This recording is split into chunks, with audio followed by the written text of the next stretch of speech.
So to install your new mortise lock into your door, you'll take the blue lock body that was included with the new lock, the Marks lock. If you have a lock guard or a plate of some sort that came with the door, you'll want to make sure that's put onto the lock body as well.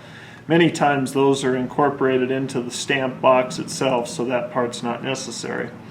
Taking the blue lock body, you'll want to insert it into the mortise box and slide it all the way flush against the enclosure.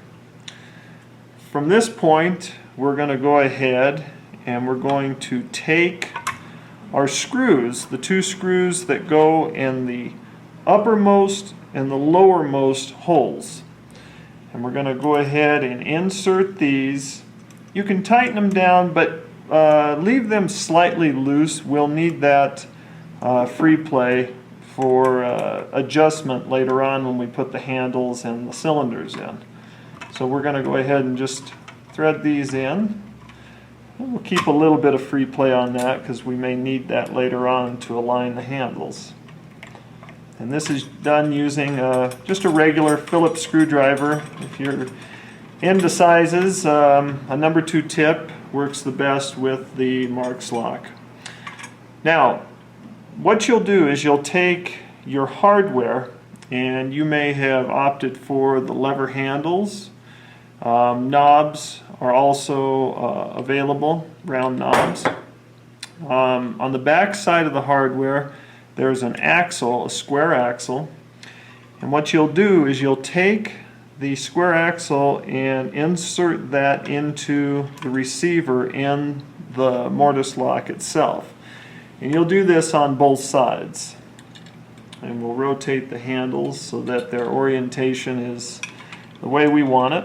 We like to do ours with the curved part up so it's more comfortable on the hand. We've also seen some companies put the pointy side up, and it's just a matter of preference, whichever you prefer. Now, take the pin, there's a pin and a screw, and insert the flat part, the part that doesn't have the screw head, into the outside part. On the reverse side, or the inside, take the part that has the Phillips screw head and insert that into that receiver. And then using your Phillips screwdriver, go ahead and tighten that screw, not all the way again. We'll leave just a little bit of free play to make sure that we can adjust the cylinders and the handles later on to make sure everything moves okay. But we'll go ahead and tighten that down so our handles don't fall off the door. So now at this point, these are just kind of pivoting on that pin and that axle. Now this part is critical. When it comes to installing the cylinders, the keyed cylinders, this is the most important part of the installation. What you'll have in the kit is you'll have the keyed cylinder itself, you'll have a black nylon bushing that goes on to the cylinder next, and then you'll have a brass washer which slides onto the cylinder next, and you'll want the pan side or the concave side to come in contact with the actual face of the cylinder. So when you get that put on there, this is what it looks like. You'll have the brass ring coming almost flush with the front of the cylinder. Now, the important part.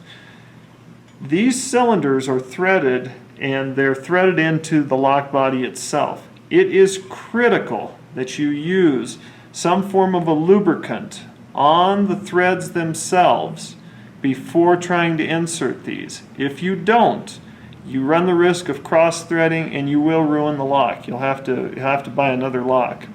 So just go ahead and give a little squirt of the lubricant on the threads itself and insert the cylinder into the lock body. Now this part here, if you're doing it right, it will go in with minimal effort. If you feel any resistance at all, chances are you've got a cross thread. So you'll want to stop. The moment you feel any resistance, you'll want to stop.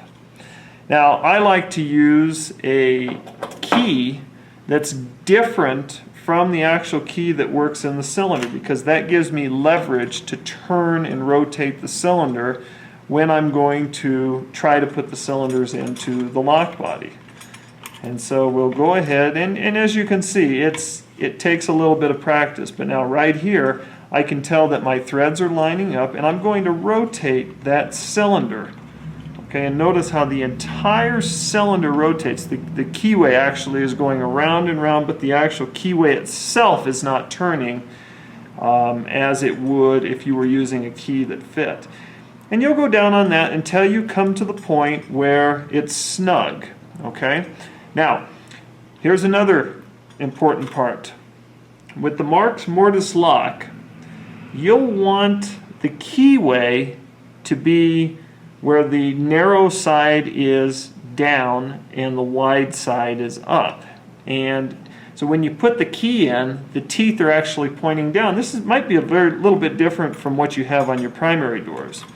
We'll also want to make sure that the key is aligned vertically, perfectly aligned vertically, and not off to the side one way or another. The actual cylinder has to be straight. If it's not straight, then the pins inside won't align with these grooves. So it's critical that the cylinder be what appears to be upside down and straight.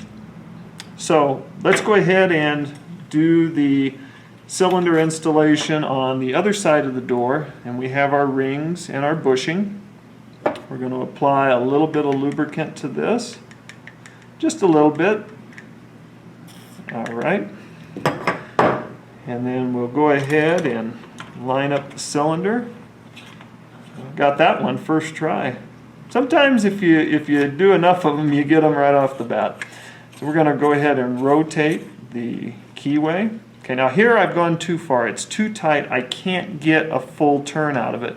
So it's okay to back the key down, or back the cylinder down, align it vertically, which this looks pretty good.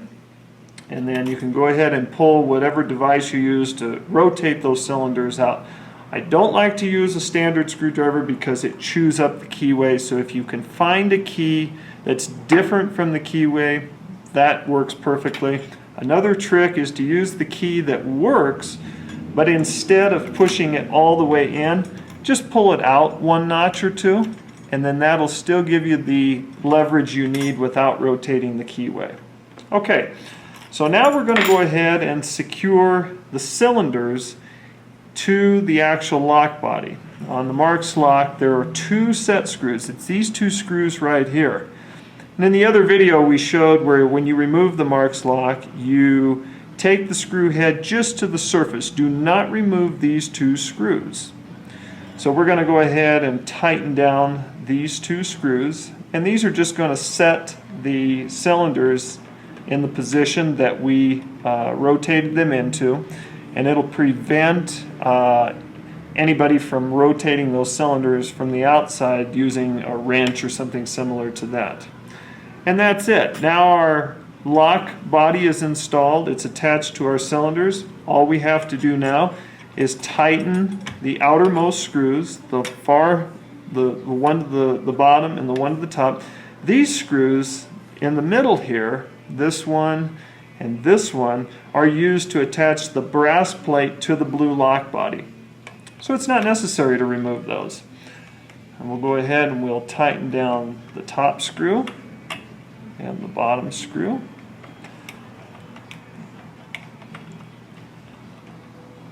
All right. Perfect. Now, don't over tighten. If you over tighten, you do run the risk of binding the throws.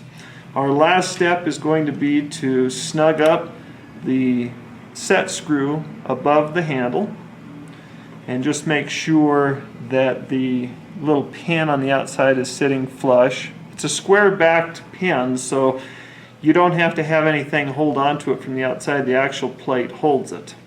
And that's it. That is the full installation of your new Marx lock. And of course it's working perfectly. Test it from both sides. It works great. I do recommend applying a little bit of lubricant to the throw, to the deadbolt throw here, as well as to the day latch here, and you can spray down inside there. Regular maintenance is always recommended for the Marks lock, and if you take good care of it, it'll last you a lifetime. It's a wonderful product.